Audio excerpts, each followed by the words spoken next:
கவிதை கணேசன் தொலைக்காட்சியை பார்த்துக் கொண்டிருக்கிறீர்கள். கவிதை கணேசன் தொலைக்காட்சியை பார்த்துக் கொண்டிருக்கிறீர்கள்.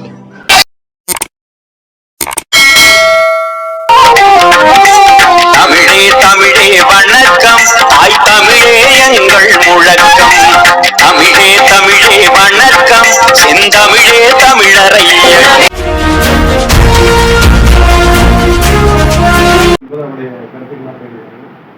அதில் கூட சொன்ன கருத்துக்கள் வந்து பார்த்தீங்கன்னா யங்ஸ்டர்ஸ் தான் வரணும் அந்த மாதிரி இருக்குது. அதனால் பார்த்தீங்கன்னா இங்கே இருக்கிறவங்க நம்ம நினைச்சாலே போதும் இந்த இதை கொண்டு வரலாம், இதெல்லாம் இன்ட்ரடியூஸ் பண்ணணும். நம்ம இருக்கிற வீட்டில் இருக்கிற குழந்தைகளை இங்கே கொண்டு வந்து எங்கெங்கேயோ அழைச்சிட்டு போகிறோம். இந்த பார்க் டவுன்ஷிப்பில் 2-3 பார்க் தான் இருக்குது, நிறைய தடவை பார்த்துட்டு போகிறோம், திரும்ப பார்க். அந்த மாதிரி இடத்துல இந்த மாதிரி இடத்த வந்து நம்ம கட்டாயத்தில் இருக்கோம் இன்ட்ரடியூஸ் பண்ணுவோம்.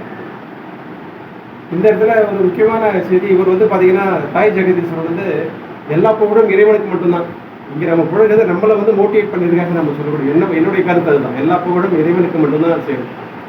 ஏன்னா எப்பவுமே குறையோடு செய்யறது தான் மனிதன், நிறைவுடன் செய்யறது இறைவன் மட்டும்தான் செய்ய முடியும். அந்த வகையில் நம்ம வந்து முயற்சி பண்ணிட்டு தமிழுக்காக நம்மளால் முடிஞ்ச முடிவு. நம்ம தாய் தேவசனை எப்படி பார்க்கறேன்னா ஒரு சொர்க்கவாதியாக நான் பார்க்குறேன். எப்படின்னு சொல்றேன்னா, இது வந்து பார்த்தீங்கன்னா நபிகள் நாயகம் வந்து பார்த்தீங்கன்னா ஒருத்தர் வந்து அழைச்சிட்டு சொல்றாரு, யார் அனாதைகளை ஆதரிக்கிறார்களோ, ஒரு அனாதையை ஆதரிக்கிறாரோ அவரும் நானும் சொர்க்கத்தில் இப்படி இறஞ்சிருப்போம் அப்படின்னு சொல்றாரு. நபிகள் நாயகர் கூட மறுமையில் ஒரு வாழ்க்கை இருக்கு. இந்த உலகை பொறுத்த வாழ்க்கை வந்து பார்த்தீங்கன்னா ஒரு 50 வருஷம் 60 வருஷம் 70 வருஷம் தான். இது வந்து டெம்பரரி வாழ்க்கை தான். அதான் அவர் கேட்குறாங்க, இங்கே வந்து நான் வந்து நல்லது செய்கிறேன், நல்ல விஷயங்கள்லாம் கொண்டு போகிறேன், மக்களுக்கு ரொம்ப நல்லது செஞ்சுட்டு இருக்கேன். ஆனால் எனக்கு வந்து இங்கே வந்து நான் நார்மலான லெவலில் தான் இருக்கேன், ஒரு பெரிய வளர்ச்சி இல்லை. அப்படிதான் இப்போ தமிழும் இருக்குது. இங்கே இருக்கக்கூடிய திருக்குறள் விஷயங்கள்லாம் அருமையான விஷயங்கள், அந்த விஷயங்கள்லாம் நல்ல விஷயங்கள் மக்களுக்கு கொண்டு போய் சேர்த்துக்காக நம்ம முயற்சி எடுக்கிறோம். ஆனால் நம்ம வந்து நார்மல் லெவலில் தான் இருக்கோம். அதே மாதிரி கேட்குறாங்க, ஒருத்தர் நபிகள்கிட்ட கேட்குறாங்க, இந்த மாதிரி நார்மலாக தான் இருக்கு, எனக்கு பெரிய வளர்ச்சி இல்லை அப்படின்னு சொல்லும்போது, இது வந்து பார்த்தீங்கன்னா சின்ன விஷயம். ஆனால் அநியாயம் செய்வர்கள்லாம் இங்கே பயங்கர இதுவாக இருக்காங்க, பொருளாதாரத்தையும் சரி புகழ்லையும் சரி எல்லா இதுலையுமே ரொம்ப டாப்பில் இருக்கான்னு சொல்லிட்டு அதான் சொல்கிறார். இது வந்து சின்ன வாழ்க்கை, ஒரு 50 வருஷமோ 60 வருஷமோ, ஆனால் முழுமையான ஒரு வாழ்க்கை இருக்குது, அது நீண்ட வாழ்க்கை.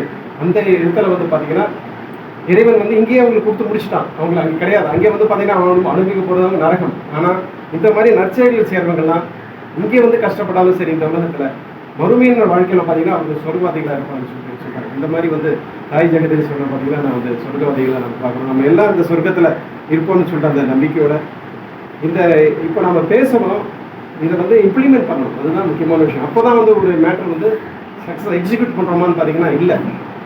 அது எதனால் நீங்கள் கொடுக்குற புகழில் மயங்கிறோமா என்னன்னு தெரியல. அதனால் அந்த புகழை கொஞ்சம் குறைச்சி நீங்கள் ஆக்டிவேட் பண்ணுறதுக்கு ஐடியாஸ் நீங்கள் இது பண்ணுங்கள். அப்பப்போ நீங்கள் அதை போடும்போது இப்படி செய்யலான்ற மாதிரி விஷயங்கள் சொல்லுங்கள். இது மோட்டிவேஷனும் தேவை தான், ரொம்ப தேவையில்லை. ஏன்னா எல்லாருமே வந்து ஒரு மெச்சூராக தான். அதனால் தமிழுக்காக செய்கிறதுக்காக நம்ம எல்லாம் இந்த இறைவனை வந்து வேண்டிக்குவோம், அவருக்கு முடிஞ்ச வரைக்கும் சப்போர்ட் பண்ணுவோம். இன்னைக்கு வந்து மோட்டிவேஷன் முக்கியம், என்ன சொல்கிறது, இன்வால்மெண்ட்டு தேவை, உற்சாகம் முக்கியம், எல்லாமே வேணும். ஆனால் அந்த பொருளாதாரம் வேணும். அந்த பொருளாதாரம் தமிழுக்காக நம்ம கொஞ்சம் பொருளை செலவு பண்ண வேண்டியதாக இருக்கும். அப்படி பண்ணால் தான் கொஞ்சமாச்சு வளரும். இந்த தண்ணி ஊற்றுற மாதிரி செடிக்கு லைட்டாக ஒரு தடையாவது தண்ணி ஊற்றினா தான் அது வளரும் இல்லையா? அப்படியே அந்த செடி இருக்க அப்படியே வளர்ந்துடும். அந்த மாதிரி பார்த்தீங்கன்னா அந்த பொருளாதாரம் தண்ணி தான். அது இருந்தால் தான் தமிழையே நம்ம மேலே கொண்டு வர முடியும். அந்த வாய்ப்புகள் இருக்கிறவங்க கண்டிப்பாக வந்து இதுக்கு தண்ணி ஊற்றிக்கிட்டே இருக்கணும், அப்போ ஊற்றினா தான் அந்த இது வளரும்னு சொல்லிட்டு என்னுடைய கருத்தாக அதை நான் சொல்கிறேன். சொல்லி இந்த வாய்ப்புக்கு நன்றி கூடாக. மேலும் இதை வந்து அடுத்த இன்னொரு ஆண்டு வரும்போது பார்த்தீங்கன்னா ஐயா சொன்ன மாதிரி இவங்க வந்து பார்த்தீங்கன்னா பல ஆண்டுகள் இதனுடைய இதை வந்து நிறைவு ஆரம்பிச்சுக்கிட்டே இருந்து இன்னும் வளர்ந்துருக்கணும். நெக்ஸ்ட் மீட்டிங்கை நான் பார்க்கும்போது என்னுடைய வேண்டுகோள், நானும் அதுக்கு முயற்சி பண்ணுறேன், இங்கே எல்லா யங்ஸ்டர்ஸ் உட்காந்துருக்கணும். இடமே இங்கே வந்து கட்டாயமாக நெக்ஸ்ட் வந்து மிகப்பெரிய இடமா வந்து ராஜதீக செல்வம் தேடணுன்ற எல்லாம் வந்த இறைவனை வந்து வேண்டிக்கொண்டு வாய்ப்புக்கு நன்றி கூறி விடைபெறுகிறேன். நன்றி. அவர்களே இன்டர்நேஷ்னல் ஆர்கனைசேஷன் ராஜீவ் சுவாமி அகாடமி முதலாம் ஆண்டு விழாவிற்கு வருகை தந்துள்ள உங்கள் அத்தனை பேரையும் வணக்கத்தையும் வாழ்த்துக்களையும் தெரிவித்துக் கொள்கிறேன். இதனால் இவன் முடிக்கும் என்று ஆய்ந்து அதனை அவன் கண் விடல் என்ற ஒரு திருக்குறள். நான் ஒரு அப்போ அறியாமை காலத்தில் ஒரு ஜோக் அடிக்கணும் அப்படின்ட்டு ஒரு வாத்தியார்கிட்ட பையன் கூப்பிடுறான். என்னடா அந்த பிரச்சனைனா, சார் இவன் கண்ணில் பென்சிலை சொல்லிவிட்டான் சார் அப்படின்னு பையன் சொல்கிறான். அப்போ ஏன்டா அப்படின்னு சொல்லணும்னா, இதனால் இவன் முடிக்க வேண்டியது அதனை அவன் கண் விடல் அப்படின்ற குரலுக்காக அவன் கண்ணில் விட்டுட்டான் அப்படின்ற மாதிரி ஒரு அறியாமையில் ஒரு நகைச்சுவை. ஆனால் இப்போ இந்த இடத்துல வந்த பிறகு யோசிச்சாலும் தெரியுது, இந்த சமுதாயத்தில் அறச்செயல்கள் செய்கிறவங்க, சமுதாய பணி செய்கிறவங்க,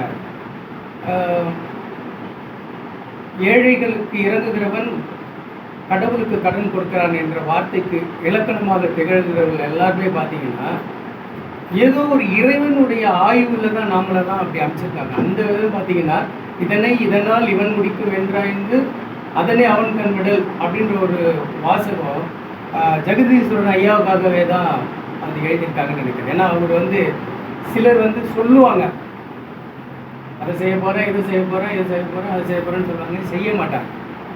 சிலர் செய்வாங்க ஆனால் சொல்ல மாட்டாங்க. ஆனால் சொல்லி அடிக்கிறதுல கில்லியாக இருக்கிறவர் நம்முடைய ஜெகதீஸ்வரன் ஐயான்றது எனக்கு மிகப்பெரிய பெருமை.